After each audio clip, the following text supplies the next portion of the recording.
Good evening भाई, good evening. ओ बल्ले बल्ले मेरे लाल, मेरे गुलाबी कलर के बच्चे। तो फाइनली आज हमारी लास्ट अमेंडमेंट क्लास है। फिर उम्मीद करता हूँ 7 अमेंडमेंट क्लास आपने देख ली होंगी। आज हमारी 8वीं अमेंडमेंट क्लास है।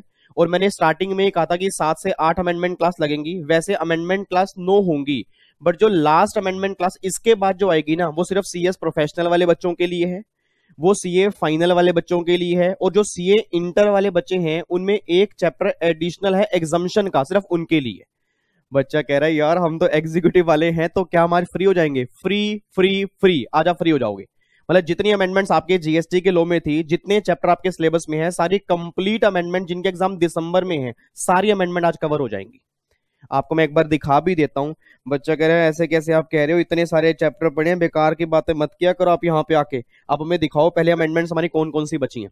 नोट्स आपके पास हैं, टेलीग्राम चैनल से आपने डाउनलोड कर ली हैं, होपफुली प्रिंटिंग फॉर्म में आपके पास होंगे। आप नोट साथ में बना भी रहे होगे। आपने देखा होगा उसमें कौन कौन से चैप्टर के अंदर अमेंडमेंट्स है। आओ जी एक बार आपको दिखाता हूं। इधर देखो ध्यान से अब नालायकों, अभी तक आपके ये सारे टॉपिक हैं जो उसके अंदर आपके पीडीएफ फॉर्म जो होगा ना, उसके अंदर जितने भी टॉपिक आपके हैं उनमें अमेंडमेंट्स आई हैं, वो सारे टॉपिक आपके सामने हैं। अब मुझे फटाफट से बोल देना रही, आईटीसी की अमेंडमेंट्स हम पहली क्लास में डिस्कस कर चुके हैं, आईटीसी हमारा कवर हो गया। रिवर्स चार्ज के अमेंडमेंट ये भी कवर कर चुके हैं, वैल्यूएशन ये भी कवर कर चुके हैं, पेमेंट अंडर जीएसटी ये भी हम कवर कर चुके हैं, रजिस्ट्रेशन के अमेंडमेंट ये भी हम कवर कर चुके हैं, टैक्स इनवॉइस की आज हम कंप्लीट कर लेंगे। उसके बाद रिटर्न की अमेंडमेंट ये भी हम कंप्लीट कर चुके हैं, ई वे बिल के अमेंडमेंट ये भी हम कंप्लीट कर चुके हैं, कॉम्पोजिट स्कीम के अमेंडमेंट ये भी हम कंप्लीट कर चुके हैं, अकाउंट्स, टीडीएस और प्लेस ऑफ सप्लाई, इसके अंदर एक एक लाइन के अमेंडमेंट है, आज वो हम कंप्लीट करेंगे। और अदर मिसलिनियस टॉपिक जो आपके लास्ट टॉपिक दिए हुए हैं पीडीएफ फॉर्म के अंदर, वो सारे प्रोफेशनल वाले बच्चों के लिए। तो सिंपल सी बात ये निकल के आ रही है एग्जीक्यूटिव वाले बच्चे, बस अब ये उम्मीद कर रहा हूं कि आज की क्लास के बाद ना आप 2 दिन मुझसे और लोगे और तब अपना जीएसटी पूरा कंप्लीट कर दोगे। अब जिस बच्चे ने साथ साथ पढ़ा है जीएसटी, साथ साथ रिवाइज कर लिया अमेंडमेंट के साथ ही ना, तो ये लगा लो उन्हें दोबारा पढ़ने की रिक्वायरमेंट नहीं है। भाई कई नालायक बच्चे ऐसे हैं जिन्होंने अमेंडमेंट क्लास 1 देखी, 2 नहीं देखी, 3 नहीं देखी, 4 में देखने के लिए आ गए। मतलब कई बच्चे ना सर्वे करने के लिए आते हैं। अच्छा आज फिर आके बैठ गए क्या विवेक सर? हे भगवान, इतना वेला क्यों बना दिया आपने इनको? कभी मुंह उठा के आ जाते हैं। इन लायकों आपके लिए ही आ रहा हूं, ये अमेंडमेंट्स आपके एग्जाम में ही आनी है। और जो कई बच्चे ये सोच के बैठते हैं कि हमारे एग्जाम में अमेंडमेंट्स इतनी नहीं आती क्योंकि मेरे सीनियर ने बोला है, भगवान ना करे अगर इस बार के अमेंडमेंट्स आपके एग्जाम में आ गई ना, और अगर आपने सही ढंग से नहीं की होगी, उससे फिर सीनियर से बात करना कि भाई तू बता इस पेपर को सोल्व कैसे करूं। तो सिंपल सी बात है सर, जितने भी चेंजेस हैं मोस्ट इंपोर्टेंट है। मैंने साथ में क्वेश्चंस भी कराए हैं, इसलिए करवाए हैं ताकि मेरे सिंगल सिंगल बच्चे को अमेंडमेंट समझ में आए। अगर मैं चाहता तो 1.5 घंटे 2 घंटे के अंदर सारी अमेंडमेंट कवर करवा देता, इतनी छोटी छोटी अमेंडमेंट थी। बट मैंने हर टॉपिक को अलग लेके चला, हर टॉपिक के एग्जाम्पल साथ में कराए, नोटिंग साथ में कराई, सिर्फ किस लिए? ताकि मेरी फैमिली के सिंगल बच्चे को भी अमेंडमेंट के अंदर प्रॉब्लम ना आए।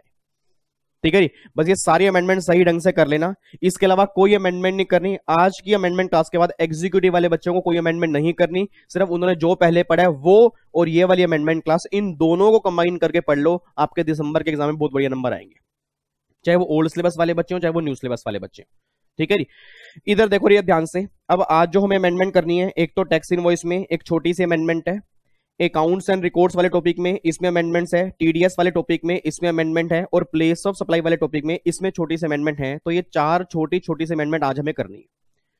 अब एक बच्चे का ना कल मेरे पास मैसेज आया था व्हाट्सएप, बच्चा कहता है सर टैक्स इनवॉइस वाले में तो आपने वो काफी सारा कुछ दे रखा है, तो वो तो हमें समझ ही नहीं आ रहा। सर ये जो मैंने आपकी टेबल दे रखी है ना, ये सिर्फ और सिर्फ प्रोफेशनल और फाइनल वाले बच्चों को एक बार रीड करनी है। एक्चुअल में अमेंडमेंट नहीं है, देखो मैंने क्या लिखा है, क्लैरिफिकेशन। मतलब गवर्नमेंट ने कुछ क्लैरिफिकेशन निकाली है, जो प्रैक्टिकल लाइफ में इश्यूज थे ना उसको रिजोल्व गवर्नमेंट ने कर दिया। अब प्रैक्टिकल लाइफ का मतलब क्या है? जो बच्चे सीएस प्रोफेशनल के ट्रेनिंग करते हैं, जो बच्चे सीए फाइनल वाले ट्रेनिंग करते हैं, तो मे बी उन्हें कभी देखा होगा प्रैक्टिकल लाइफ में जब वो जीएसटी में काम करते थे तो रिफंड लेने में कुछ प्रॉब्लम्स आती थी, और वो सारी की सारी प्रॉब्लम गवर्नमेंट ने क्लैरिफाई कर दी है। तो ये सारी क्लैरिफिकेशन सिर्फ सीएस प्रोफेशनल और फाइनल वाले बच्चों को एक बार रीड करनी है। इसका ओवरव्यू जो है, जो आपकी नेक्स्ट क्लास होगी ना, जो सिर्फ प्रोफेशनल वाले बच्चों के अंदर होगी, उसके लिए मैं आपको दे दूंगा।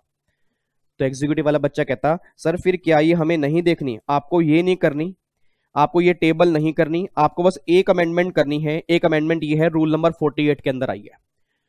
ठीक है, याद करो टैक्स इनवॉइस वाले चैप्टर में आपको मैं थोड़ा सा रिवाइज करवा दूं अमेंडमेंट कैसे आई है। याद करो जब हम क्लास में इनवॉइस का चैप्टर करते थे तो मैंने कहा था गुड्स और सर्विस वाले केस में दोनों केस में इनवॉइस अलग अलग जाते हैं। याद आ रहा है, कुछ गुड्स वाले केस में 3 कॉपी जाती थी, original copy, duplicate copy, triplicate copy, एक ट्रांसपोर्टर की, एक मेरी और एक रिसीवर की। सर्विस वाले केस में 2 कॉपी थी, आपके ओरिजिनल और डुप्लीकेट कॉपी, क्योंकि वहां पे ट्रांसपोर्टर की बात नहीं होती थी। फिर याद करो, मैंने आपको लास्ट जब हमारी क्लासेस थी उसके अंदर मैंने बताया भी था कि प्रैक्टिकल लाइफ में आने वाले टाइम में गवर्नमेंट ई इनवॉइस का कॉन्सेप्ट लेके आ रही है। इट मीन धीरे धीरे गवर्नमेंट क्या करेगी, ई इनवॉइस कॉन्सेप्ट करेगी। ई इनवॉइस का मतलब ये नहीं है कि आपको ऑनलाइन जाके डाउनलोड करना है। आपको मैंने उस टाइम भी कहा था कि गवर्नमेंट एक फॉर्मेट प्रिस्क्राइब कर देगी कि ये तुम्हारा फॉर्मेट है, इस फॉर्मेट के बेस पे ही तुम्हें इनवॉइस रेज करना पड़ेगा, इसके अलावा तुम कोई फॉर्मेट यूज नहीं कर सकते। क्योंकि प्रैक्टिकल लाइफ में मुझे नहीं पता सर, आप अगर मार्केट में कभी भी गए हो, आपने देखा होगा टैक्स इनवॉइस के भी कई सारे फॉर्मेट होते हैं। किसी ने क्वांटिटी यहां लिखी है, किसी ने प्राइस यहां पर लिखा है, कोई अलग फॉर्मेट दे रहा है, कोई अलग फॉर्मेट दे रहा है, मतलब फॉर्मेट में यहां पे यूनिफॉर्मिटी नहीं थी। बट वो सारे टैक्स इनवॉइस थे, गवर्नमेंट की तरफ से वैलिड थे। अब गवर्नमेंट कह रही कि हम तुम्हें फॉर्मेट बताएंगे कि फॉर्मेट होगा क्या, और वो सारे इनवॉइस होंगे। बट आप सब जानते हो, जब भी कोई इंडिया में नया कॉन्सेप्ट लेके आना होता है तो सर एकदम गवर्नमेंट नहीं इंसर्ट कर सकती, क्योंकि छोटे छोटे बिजनेसमैन जो हैं उनको सबसे बड़ी प्रॉब्लम आती है। तो रूल नंबर 48 उसमें एक इन्होंने क्लोज इंसर्ट किए हैं। उस क्लोज में इन्होंने लिख दिया है कि भैया अगर किसी पर्सन की टर्नओवर इस लिमिट से ऊपर होगी ना, तो उनको ई इनवॉइस, अभी इनवॉइस जनरेट करना मैंडेटरी कर रहे हैं। उससे कम टर्नओवर वालों के लिए ई इनवॉइस अभी हम मैंडेटरी नहीं कर रहे। तो आपको बस ये ध्यान देना है कि पहली बात तो वो टर्नओवर की लिमिट कितनी है, और दूसरी बात ई इनवॉइस जो हमें रेज करना है उसका फॉर्म नंबर क्या है, क्योंकि ये 2 क्वेश्चन आपके एग्जाम के अंदर बन सकते हैं। तो आपको मैं दिखाता हूं जी, ये देखो, ये आपका बेयर लो है, ये आपका बेयर लो है। जो बच्चों को पता होगा ना जीएसटी की वेबसाइट के बारे में, तो वहां पे पूरा एक्ट और पूरे रूल्स पड़े होते हैं, तो वहां पे आपका बेयर लो है। उसमें ये देखो, ये रूल नंबर 48, ये रूल नंबर 48 है, manner of issue of invoice. इसका क्लोज नंबर 4, सब रूल 4, सब रूल 5, सब रूल 6, ये तीनों इंसर्ट किए। और यहां पे देखो क्या लिखा है, the government shall be prepared by such class of registered person as may be notified by the government. मतलब कुछ class of registered person government notified करेगी जिनको ई इनवॉइस जनरेट करना पड़ेगा, और इनवॉइस नंबर जो होगा वो होगा फॉर्म नंबर GST INV 01। मैं दोबारा बोल रहा हूं, फॉर्म नंबर GST INV 01। एक बार फिर बोल रहा हूं, ई इनवॉइस का फॉर्म नंबर है फॉर्म नंबर GST INV 01। तो ये फॉर्म नंबर आपके एग्जाम में क्वेश्चन बन सकता है कि भैया अगर ई इनवॉइस रेज करना है तो उस ई इनवॉइस का फॉर्म नंबर क्या है, GST INV 01। एक बार मेरे पीछे बोलो, GST INV 01, ये ई इनवॉइस का फॉर्म नंबर है। आपको मैं दिखाऊं इसका फॉर्मेट क्या है। देखो जी, ये मिनिस्ट्री ऑफ फाइनेंस की आपके सामने मैंने यहाँ पे नोटिफिकेशन खोली हुई है, ठीक है। नोटिफिकेशन नंबर आपके सामने है, ये देखो आपका फॉर्म नंबर है, फॉर्म नंबर GST INV 01, ये फॉर्म नंबर है। उसका फॉर्मेट देख लो जी, ये देखो फॉर्मेट लिखा है ना, ई इनवॉइस। अब ये देख लो कितना लंबा चौड़ा, आपको मैं दिखा रहा हूं, ये सारा का सारा फॉर्मेट है। बच्चा कह रहा है भाई साहब मारे गए, ठीक है जी सर। ये फॉर्मेट इन्होंने कैसे बनाया, ये सारी इंडस्ट्री को देख के फॉर्मेट बनाया कि अगर आपकी ये वाली इंडस्ट्री है तो फॉर्मेट ये वाला होगा, ये इंडस्ट्री है फॉर्मेट ये वाला होगा, ये इंडस्ट्री है फॉर्मेट ये वाला होगा। अब ताकि छोटे मोटे बिजनेसमैन को प्रॉब्लम ना आए तो गवर्नमेंट ने इसकी लिमिट अभी रखी थी 100 करोड़। मतलब जिन लोगों की टर्नओवर 100 करोड़ से ऊपर होगी ना, उसको इनवॉइस मैंडेटरी है। अब आप में से कई बच्चे कह रहे होंगे सर इसकी टर्नओवर तो हमने कहीं गूगल के ऊपर पढ़ा है 500 करोड़ हो चुकी है। यस, 500 करोड़ हो चुकी है, बट वो 500 करोड़ की लिमिट आपके दिसंबर के एग्जाम के लिए एप्लीकेबल नहीं है। रीजन भी क्योंकि वो जो नोटिफिकेशन आई है वो जुलाई में आई है, और आपसे बढ़िया कौन जानता है जो सीएस की फैमिली वाले बच्चे हैं उनके एग्जाम में अमेंडमेंट 30 जून तक की आती है, और जो सीए वाले बच्चे हैं उनमें तो 30 अप्रैल तक की आती है। तो ये अगर नवंबर दिसंबर कभी भी एग्जाम है ना, तो आपके लिए लिमिट 100 करोड़ है। गलती से भी कोई बच्चा इंटेलिजेंट बनने की कोशिश करेगा कि मैं 500 करोड़ लिख के आऊंगा, सर मुझे कोई दिक्कत नहीं है। एग्जामिनर कहेगा बच्चा प्रैक्टिकल है, खुश होकर वो एक और अटेम्प्ट देगा, वो कहेगा दोबारा आना चाहिए। क्योंकि जो अमेंडमेंट आपने 500 करोड़ की बोली है वो नोटिफिकेशन जुलाई की है, जुलाई की नोटिफिकेशन अगले जून एग्जाम के लिए एप्लीकेबल होगी, दिसंबर के लिए नहीं होगी। तो सिंपल सी बात ये समझ लो, ये देखो ये सारे के सारे ये पूरा फॉर्मेट है। तो आपको फॉर्मेट याद नहीं करना, सिर्फ मैंने क्यों दिखाया ताकि आपको विजुअलाइजेशन में आए कि प्रैक्टिकल लाइफ में जब ई इनवॉइस मैंडेटरी हो जाएगा सभी के लिए, उस केस में फॉर्मेट कैसे बनेगा, इस तरह से फॉर्मेट बनेगा। मतलब सारी की सारी बातें इस इनवॉइस के अंदर मेंशन कर दी हैं। अब इसके बेस पे ही इनवॉइस जनरेट करना पड़ेगा, इसकी वेबसाइट भी है, वहां पे जाके इनवॉइस अपलोड करना पड़ेगा, और जो इनवॉइस तुम अपलोड करोगे वही इंफॉर्मेशन तुम्हारी ई बिल के अंदर काम आएगी, वही इंफॉर्मेशन तुम्हारी रिटर्न फाइल करने के अंदर काम आएगी, वही इंफॉर्मेशन जीएसटी में जहां जहां इनवॉइस की बात होगी सारी इंफॉर्मेशन वहां पे काम आ जाएगी। बच्चे कहता है आप ये बताओ हमारे एग्जाम के लिए क्या है। आपके एग्जाम के लिए बस सिंपल सी बात है कि भैया अगर टर्नओवर 100 करोड़ तक है फिर तो जैसे इनवॉइस रेस करते हो वैसे इनवॉइस रेस करो।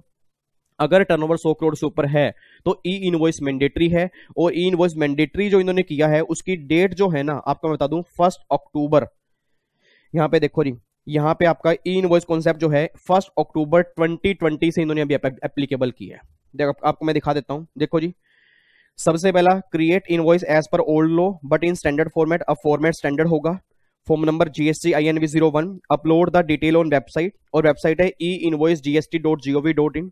इस वेबसाइट पे इनवॉइस अपना अपलोड करोगे, और अपलोड करने के बाद एक QR कोड आएगा, एक रेफरेंस नंबर क्रिएट होगा। एक QR कोड रेफरेंस नंबर, ये बातें क्यों बता रहा हूं, जो प्रैक्टिकली ऑफिस में काम कर रहे हैं उन्हें ये बात पता हो, एग्जाम के लिए इतनी रेलिवेंट नहीं है।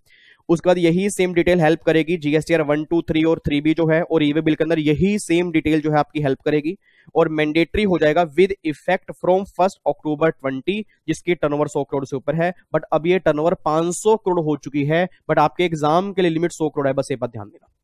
क्योंकि जो 500 करोड़ की नोटिफिकेशन है वो जुलाई में आई है। जुलाई वाली अमेंडमेंट दिसंबर के एग्जाम के लिए एप्लीकेबल नहीं होती, नवंबर के एग्जाम के लिए एप्लीकेबल नहीं होती, हमारे एग्जाम के लिए एप्लीकेबल होती 30 जून तक की, और 30 जून तक की जो लिमिट है वो आपकी 100 करोड़ रुपए की है। तो रटने वाला बच्चा बस एक बात ध्यान दे रही, इनवॉइस के चैप्टर में बस एक अमेंडमेंट आपको करनी है। जून के अंदर भी कुछ अमेंडमेंट आई थी, वो अमेंडमेंट क्लास अगर आपने देख ली है तो वो अमेंडमेंट तो करनी ही करनी है। जून वाली अमेंडमेंट तो करनी ही करनी है। उस अमेंडमेंट के अलावा एक एडिशनल अमेंडमेंट बस यही है कि ई इनवॉइस अब गवर्नमेंट कह रही है जिनकी टर्नओवर 100 करोड़ से ऊपर है उनके लिए मैंडेटरी कर देंगे। फॉर्म नंबर जो होगा वो GST INV 01 ये फॉर्म नंबर होगा, और फॉर्मेट गवर्नमेंट प्रिस्क्राइब करेगी, उसी फॉर्मेट के बेस पे इनवॉइस आपको रेस करना पड़ेगा।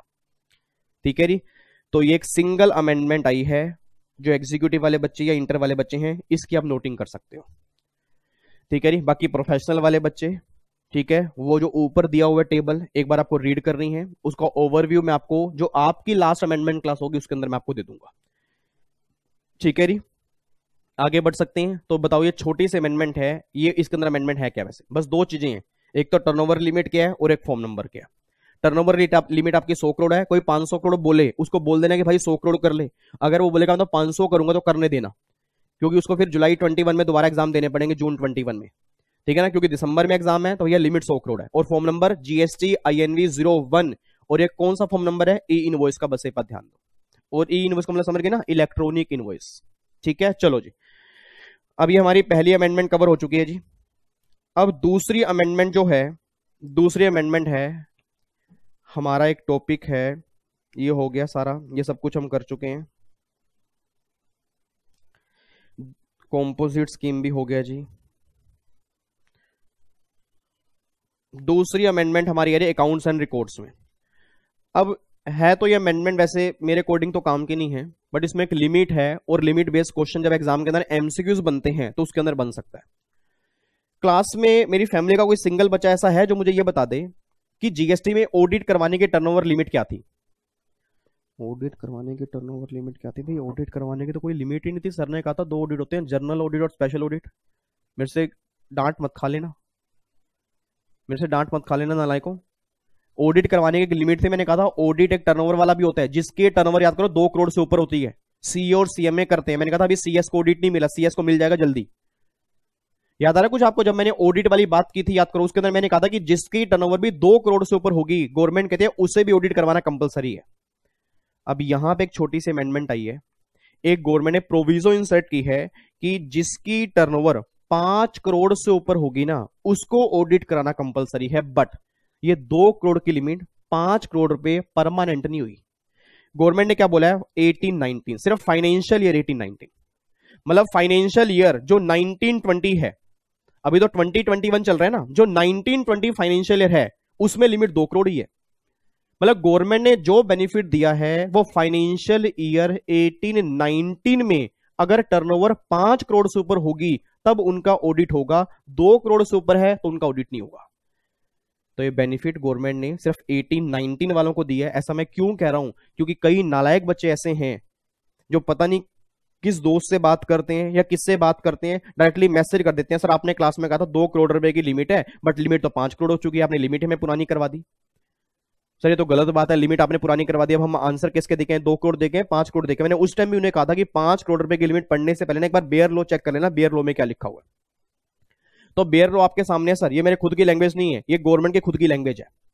एक बार लैंग्वेज में उन बच्चों को पढ़ा दूं जिनको डाउट हो रहा था कि 5 करोड़ की लिमिट हो चुकी है। देखो लॉ में क्या लिखा है, provided that every registered person, पहली बात हर पर्सन के लिए है, whose aggregate turnover during the financial year 18-19 exceed 5 crore shall get his account audited as specified under subsection 5।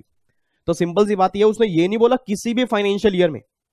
It means financial year check करो, 17-18 यहां पे नहीं लिखा, फाइनेंशियल ईयर 19-20 यहां पे नहीं लिखा, 20-21 यहां पे नहीं लिखा। इट मींस जो ईयर यहां पे नहीं लिखा तो उस केस में लिमिट आपकी 2 करोड़ रुपए की लगेगी, ठीक है नहीं? क्योंकि प्रोविजो क्या बोली है कि भैया वैसे 2 करोड़ की लिमिट है, वैसे 2 करोड़ की लिमिट है, बट अगर आप इस साल की बात करोगे तो लिमिट आपकी 5 करोड़ है। हेलो, मेरी बात समझ में आ रही है आपको? वैसे 2 करोड़ की लिमिट है, लिमिट ही 2 करोड़ की है, बट 5 करोड़ की लिमिट सिर्फ एक केस में है, फाइनेंशियल ईयर 18-19 में। तो देखो जी मैंने यहां पे एग्जांपल बनाया एक, फाइनेंशियल ईयर 18-19 में टर्नओवर 4 करोड़ है, तो क्या ऑडिट रिक्वायर्ड? नहीं, ऑडिट करवाने की रिक्वायरमेंट नहीं है। और अगर 19-20 में 4 करोड़ है, अभी तक कोई नोटिफिकेशन नहीं आई, तो उसके बेस पे यस रिक्वायर्ड है, क्योंकि आपकी टर्नओवर 2 करोड़ से ऊपर है। तो रटने वाला बच्चा फटाफट से मुझे बोल दे हाँ जी ये बच्चा सो गया। ओए नालायक, रे हुई हुई हुई हुई हुई हुई। सैंडविच खाएगा? सैंडविच, सैंडविच खाना है? नींद आ रही है तो सैंडविच और चाय खा लो। बच्चा कह रहा है कि मैं नहीं, आप मेरे को गुस्सा क्यों हो रहे हो, मेरी आंख लग गई थी वैसे ही। नालायक, यहाँ पे इतना इंपॉर्टेंट टॉपिक चल रहा है, आप सो रहे हो। अमेंडमेंट क्लास देखने आएगी या मैं कथा सुना रहा हूँ यहाँ पे?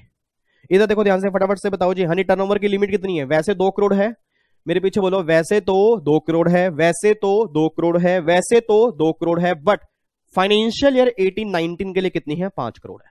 तो अगर एग्जाम में क्वेश्चन बन जाए, फाइनेंशियल ईयर 18-19 का क्वेश्चन बन सकता है क्योंकि अमेंडमेंट है, तो लिमिट 5 करोड़ लिख के आनी है। अगर नॉर्मल टर्नओवर की बात करते हैं कि टर्नओवर कितनी चाहिए ऑडिट के लिए, तो आंसर 2 करोड़ ही लिख के आना है, ठीक है? तो जो बच्चे कंफ्यूजन में थे, आई होप उनकी कंफ्यूजन दूर हो चुकी हो कि भैया लिमिट आपकी, देखो एक्ट में अभी भी 2 करोड़ लिखी है, और जो प्रोविजो इन्होंने इंसर्ट की है वो सिर्फ 18-19 के लिए की है। मैंने बोल्ड भी किया हुआ है, और मैंने बोल्ड इसीलिए किया है क्योंकि कुछ बच्चों को ये 18-19 दिखता नहीं है, उनको बस ये दिखता है 5 करोड़। अच्छा, पहले 2 थी अब 5 हो गई, पहले 2 थी अब 5 हो गई, वो ये नहीं देखते कि फाइनेंशियल ईयर 18-19 की बात कर रहा है, ठीक है जी? और किसी भी ईयर की बात करेगा, टर्नओवर की लिमिट 2 करोड़ की है। एक अमेंडमेंट तो ये आई है, बताओ।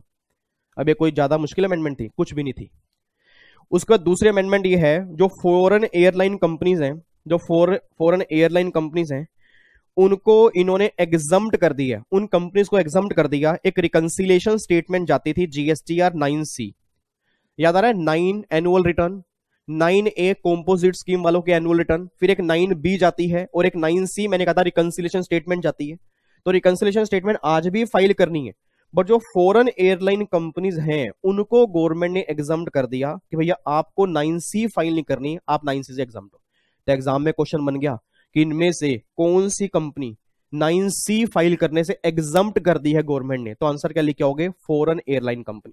पढ़ लो, foreign airline company which are exempt under companies act from requirement of maintaining P&L and balance sheet in India, now exempted from the requirement of furnishing reconciliation statement GSTR 9C with the condition to submit statement of receipt and payment for the financial year certified by CA। तो सिर्फ उनको receipt and payment statement file करनी है कि क्या receipt किया, क्या उन्होंने पेमेंट किया, सीए से सर्टिफाइड करवा देना है, वो फाइल कर दो, तो हमें आपको एग्जम्पशन देने में कोई दिक्कत नहीं होगी 9C की। तो सिंपल सा क्वेश्चन बन सकता है, ऐसी कौन सी कंपनी है जिनको 9C से एग्जाम कर दिया? Foreign airlines company. बस उन्हें क्या फाइल करना पड़ेगा? रिसिप्ट एंड पेमेंट की स्टेटमेंट फाइल करनी पड़ेगी सीए से सर्टिफाइड करवाने के बाद। और एक बात बताऊं, ये क्वेश्चन एग्जाम में नहीं बनेगा। क्यों? आप चेक कर लो, सीए की पावर है, सीएस की पावर नहीं है, तो सीएस के एग्जाम में चांसेस बहुत कम है क्वेश्चन बन जाए। हाँ, सीए के एग्जाम के अंदर बन सकता है। बच्चा कह रहा है सर हमें ऑडिट कम मिलेगा, लो के महाज्ञानी आप हो, पूरा ब्रह्मांड आपसे लो में पीछे है, सीए वाले बच्चे भी लो में आपका मुकाबला नहीं कर सकते। बस थोड़े टाइम की बात है, मेरा दिल ये बात कहता है कि आपको भी जीएसटी ऑडिट मिलेगा। सिंपल सी बात है सर, आपको जितना जीएसटी का सिलेबस उन्होंने आपके उसमें डाला है ना, वो सीए के एग्जाम में इतना सिलेबस नहीं है। आप कभी देखना, आप अपना सिलेबस सीए से मैच कर लेना, आपका सिलेबस ज्यादा है, ठीक है? और धीरे धीरे धीरे धीरे धीरे धीरे सर कंप्लाइंस जैसे जैसे बढ़ेंगे ना, तो ऑब्वियस सी बात है वो ऑडिट जब सीए को है, सीएमए को है, तो मेरा दिल ये बात करता है CS भी वहां पे ऐड हो जाएगा। ठीक है, तो इतना दिल मत छोटा किया करो कि सर हम तो टैक्स GST ऑडिट कर ही नहीं सकते। आप इतना कुछ कर सकते हो, इतने बड़े महाज्ञानी हो, GST में कोई भी काम कर सकते हो, बस एक ऑडिट की तो दिक्कत है। ठीक है, तो आप इतने टेंशन मत लिया करो। चलो जी, इधर देखो ध्यान से। तो बस ये 2 अमेंडमेंट थी। अमेंडमेंट नंबर 1, एक तो ऑडिट की लिमिट 5 करोड़ हो गई है। सही बोला मैंने, ऑडिट की लिमिट 5 करोड़ हो गई है। ऑडिट की लिमिट 5 करोड़ हो गई है, 1 साल के लिए हुई है। 1 साल कौन सा? Financial year 18-19। बाकी सबके लिए कितनी है? 2 करोड़ की है। और दूसरी अमेंडमेंट क्या है? जो फॉरेन एयरलाइन कंपनी है उनको रिकंसिलेशन स्टेटमेंट जो GSTR फॉर्म 9C में जाती है उनको उससे एग्जम्प्ट कर दिया है, बट उन्हें एक स्टेटमेंट फाइल करनी पड़ेगी। किसकी? रिसिप्ट एंड पेमेंट की, सर्टिफाइड बाय CA। ठीक है जी, तो ये आपका सेक्शन नंबर, ये अमेंडमेंट कब आई है देखो मैंने यहाँ पे लिखा हुआ है। ठीक है जी, ये आपका चैप्टर था जी अकाउंट्स एंड रिकॉर्ड्स का। ठीक है, अब यहां पे TDS और TCS लो जी, इसकी तो वैसे अमेंडमेंट मुझे करवानी चाहिए नहीं, कुछ है नहीं इसके अंदर। लो में कोई चेंज नहीं है, रेट में कोई चेंज नहीं है, लिमिट में कोई चेंज नहीं है, कुछ भी चेंज नहीं है। सिर्फ गवर्नमेंट ने एक पावर यूज की है, गवर्नमेंट ने अपने पास एक पावर रखी है। आपसे मैं पूछता हूं, आप खुद बताना कि क्या ये चेंज है या चेंज नहीं है। सिंपल सा एग्जांपल मुझे आपको मैं देता हूं।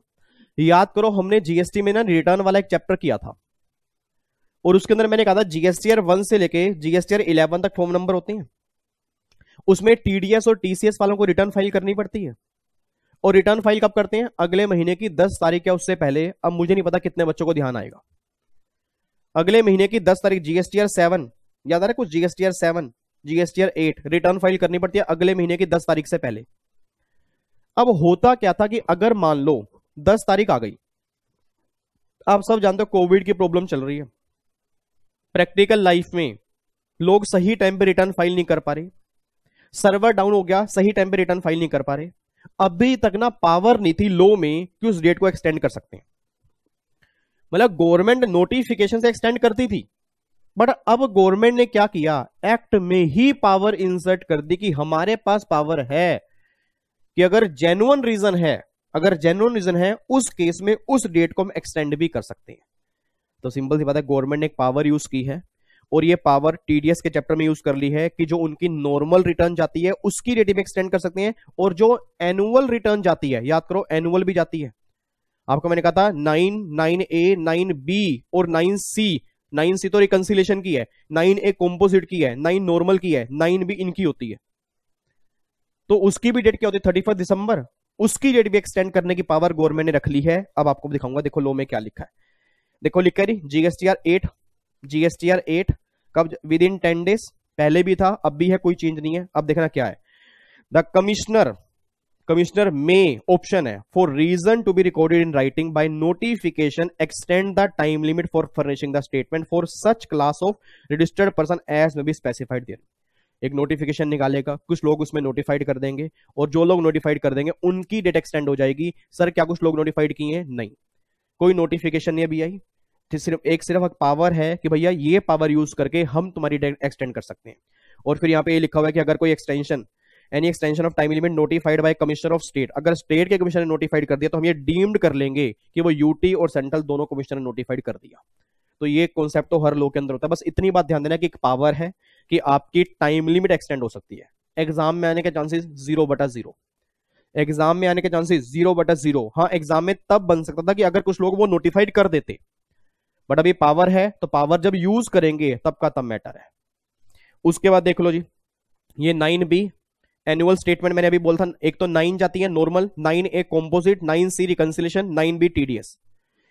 देखो ये जाती है 31 दिसंबर या उससे पहले, 31 दिसंबर या उससे पहले, आप सब जानते हो 31 दिसंबर या उससे पहले। यहां पे टाइम लिमिट लिखी हुई है। अब मुझे अपने बोल देना 31 दिसंबर की टाइम लिमिट है। अब यहां पे गवर्नमेंट ने क्या बोल दिया कि टाइम लिमिट एक्सटेंड हो सकती है। अगर रीजन है, जेन्युइन रीजन है, तो हम एक नोटिफिकेशन निकाल के कुछ लोगों के लिए इसके टाइम लिमिट एक्सटेंड कर सकते हैं। तो रटने वाला बच्चा एक बात ध्यान दे कि भैया टाइम लिमिट जो TDS की रिटर्न की होती है और जो एनुअल स्टेटमेंट की होती है, अब वो एक्सटेंड हो सकती है। गवर्नमेंट के पास पावर उसकी है, और पावर को लॉ में ही लिख दिया गया है। ये आपके सामने ग्रीन वर्ड जो है ये अमेंडमेंट की है, ठीक है जी। बट मेरे अकॉर्डिंग एग्जाम के लिए 0/0 रेलिवेंट है, क्योंकि पावर यूज नहीं की, अभी सिर्फ पावर रखी है, ठीक है। तो आपके एग्जाम में कोई चांसेस नहीं है इसमें से क्वेश्चन बनने का। तो सिर्फ चांसेस कहां से हैं? एक तो पहला वो ऑडिट वाली लिमिट 5 करोड़ हो चुकी है 18-19 में। ई इनवॉइस वाला कॉन्सेप्ट आ चुका है 100 करोड़ से ऊपर वाले लोगों के लिए। और फॉर्म नंबर जीएसटी INV 01, ये एग्जाम में क्वेश्चन बन सकता है, ठीक है जी। और उसके बाद बस फॉरेन एयरलाइन कंपनी जो है उनको रिकंसिलिएशन स्टेटमेंट से एग्जम्प्ट कर दिया गया। ये अभी तक हमने अमेंडमेंट किया मेन वाली। आओ जी, अब ये हमारा अमेंडमेंट बस खत्म हो गई। अब ये देखो जी, ये टॉपिक 12 है। देखो मैंने जगह जगह लिखा हुआ है सिर्फ CS प्रोफेशनल, और ये CA इंटर के लिए भी होगा, नेक्स्ट क्लास में करेंगे, आज नहीं करेंगे क्योंकि एग्जीक्यूटिव में नहीं है ये अमेंडमेंट। अगला भी एंटी प्रॉफिटिंग क्लोज है, उसके अंदर कुछ अमेंडमेंट आई है CS प्रोफेशनल, मतलब मैंने ब्रैकेट में लिखा हुआ है कि जो CS प्रोफेशनल के लिए है। अब मेन मुझे एक अमेंडमेंट छोटी सी करानी है, और वो लास्ट अमेंडमेंट है, ये आपकी प्लेस ऑफ सप्लाई, ये अमेंडमेंट है जी। बताओ अब कराऊं या खुद भी पढ़ लोगे? बच्चा अगर इसमें है क्या, साफ साफ तो दिखा हुआ है सर, ये अमेंडमेंट थोड़ा बोल सकते हो। एक क्लोज इन्होंने इंसर्ट किया है, देखो ये क्या लिखा है, मेंटेनेंस, रिपेयर और overhaul service in respect of aircraft engines and other aircraft components और पार्ट्स। मतलब मेंटेनेंस और रिपेयर की सर्विस एयरक्राफ्ट से रिलेटेड अगर होगी तो उस सर्विस का जो प्लेस ऑफ सप्लाई निकल के आएगा ना, दैट इज रेसिपिएंट की लोकेशन, ये उसका POS आएगा। तो एग्जाम में क्वेश्चन आ गया जी, एक एयरलाइन कंपनी ने अपना एयरक्राफ्ट रिपेयर एंड मेंटेनेंस की सर्विस ली, ठीक है, सर्विस देने वाला यहाँ का है, सर्विस लेने वाला यहाँ का है, तो POS क्या बनेगा, जो रेसिपिएंट की लोकेशन होगी वो POS बन जाएगा। ये क्वेश्चन एग्जाम के अंदर बन जाएगा। चांसेस मेरे अकॉर्डिंग 0/0 है इसके भी, बट हाँ थियोरेटिकल क्वेश्चन बन सकता है 1 नंबर का कि अगर ये वाली सर्विस ली है तो इनमें से POS कहां बनेगा, रेसिपिएंट की लोकेशन। दोबारा बोलो, POS कहां बनेगा, रेसिपिएंट की लोकेशन। एक बार और बोलो, POS कहां बनेगा, रेसिपिएंट की लोकेशन। और यहाँ पे बस ये ध्यान देना कि यहाँ पे सारी बातें एयरक्राफ्ट की हैं सर, एयरक्राफ्ट की। और इसको याद कैसे कर सकते हो आप, इसको याद कर सकते हो MRO, ठीक है जी, MRO कर लो, OMR कर लो, ठीक है, हाँ OMR कर लो, OMR कर लो, ठीक है, ओवरहोल मेंटेनेंस और रिपेयर, ओवरहोल मेंटेनेंस और रिपेयर, ओवरहोल मेंटेनेंस और रिपेयर ऑफ एयरक्राफ्ट से रिलेटेड सर्विस अगर होगी तो रेसिपिएंट की लोकेशन जो होगी वो POS बनेगा।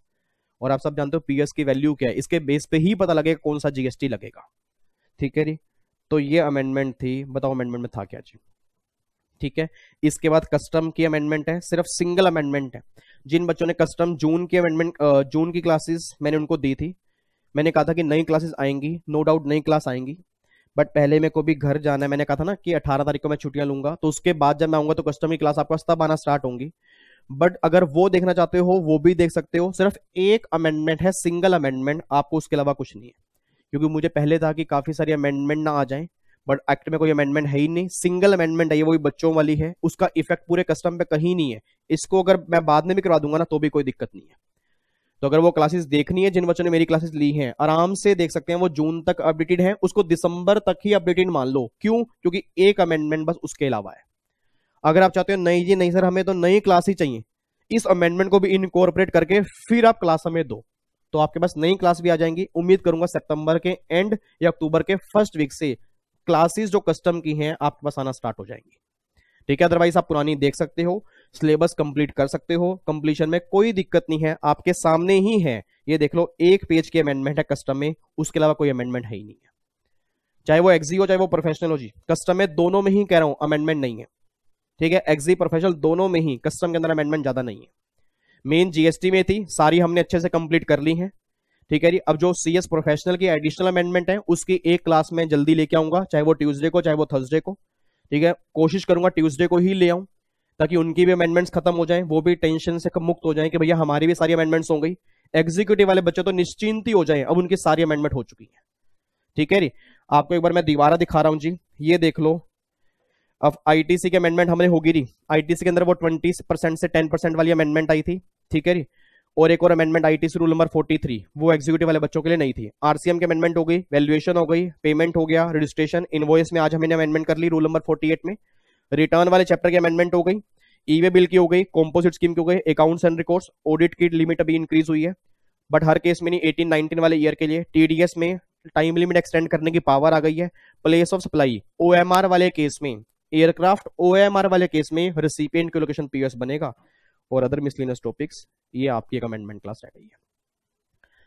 तो सारी अमेंडमेंट्स मैंने कवर करा दी। अप्रोक्सीमेट अगर मैं देखूं तो 3-4 घंटे हो गए होंगे, 4 घंटे लगे होंगे, बट अगर 4 घंटे की एक डालता और 4 घंटे की मैंने 8 क्लास डालनी है तो मुझे लगता है 8 की वैल्यू ज्यादा है, क्योंकि छोटी छोटी अमेंडमेंट्स होती है ना, समझ में भी जल्दी आती है, टॉपिक वाइज होती हैं, समझ में जल्दी आती है। बाकी मुझे नहीं पता आपका माइंड क्या कहता है, बट मेरा माइंड तो कहता है कि अगर टॉपिक वाइज अमेंडमेंट्स होती हैं तो जल्दी समझ में आती है। और उम्मीद करूंगा आपको आई भी होंगी। कुछ बच्चों ने देखनी छोड़ दी हैं, वो उनकी लाइफ है सर। मैं तो आपसे हमेशा रिक्वेस्ट ही कर सकता हूं कि जो कर रहा हूं आपके भले के लिए कर रहा हूं। ठीक है जी, चलो जी, फिर बाकी मुलाकात करेंगे नेक्स्ट क्लास में। ठीक है जी, एग्जीक्यूटिव वाले बच्चे अब निश्चिंत हो जाएं। इनकम टैक्स में जो भी अमेंडमेंट्स आई हैं उसकी एक क्लास लगेगी आधे या पौने घंटे, क्योंकि फाइनेंस एक्ट बिल्कुल सेम है। जो जून वाले हैं वही दिसंबर में एक्ट होता है। ठीक है जी, हाँ, जून 21 में फाइनेंस एक्ट चेंज होता है, तो इनकम टैक्स में टेंशन मत लो, क्योंकि अमेंडमेंट सिंगल भी फाइनेंस एक्ट वाली नहीं है। अमेंडमेंट सिंगल भी फाइनेंस एक्ट वाली नहीं है। छोटी मोटी अमेंडमेंट नोटिफिकेशन से आई हैं, वो आधे या पौने घंटे में ही खत्म हो जाएंगी, और उसका इफेक्ट पूरे इनकम टैक्स में मेजर कहीं नहीं पड़ रहा। तो कई बच्चे इस चक्कर के अंदर बैठे हैं कि हाई अमेंडमेंट कब होंगी, कैसे होंगी, तो वो टेंशन छोड़ दें जी। इनकम टैक्स की तो टेंशन छोड़ दो, क्योंकि सेम फाइनेंस एक्ट है, सेम टैक्स रेट है, सेम सब कुछ है। जो भी नए रेट इनकम टैक्स के हैं वो जून 21 के लिए एप्लीकेबल है, दिसंबर के लिए नहीं है। ये बात मैं पहले भी बोल चुका हूं। ठीक है जी, तो एक तो मुझे अब कस्टम की क्लास डालनी है, और कोशिश करूंगा इनकम टैक्स के अमेंडमेंट्स भी कस्टम के साथ डाल दूं, क्योंकि कस्टम की एक अमेंडमेंट कराने में 10 मिनट लगेंगे बस। ठीक है जी, तो होपफुली नेक्स्ट वीक, मतलब जब मैं घर से आ जाऊंगा, ठीक है, तो उसके बाद मैं अमेंडमेंट क्लास डालूंगा। तब तक के लिए अमेंडमेंट इसको अच्छे से देखो जी। ठीक है, उससे मतलब लगे रहो, बस अब लगे रहो। जितना मैं रिवीजन करा रहा हूं, जो भी आप कर रहे हो ना, मेरे साथ मिलकर कर रहे हो, ये बहुत काम आने वाला है। ठीक है, ओके जी, bye bye, tata, thank you so much, जय Hind, God bless you, love you, take care. Family को बढ़ाओ, सीएस फैमिली को और आगे लेके जाओ। जो बच्चे सीए वाले हैं, सीएमए वाले हैं, वो भी ऐड हो सकते हैं। सारा कुछ उनके काम का ही है सर, क्योंकि ऑलमोस्ट लो सेम होता है। और बस भगवान आपकी हर इच्छा पूरी करे। Bye bye, take care, God bless you.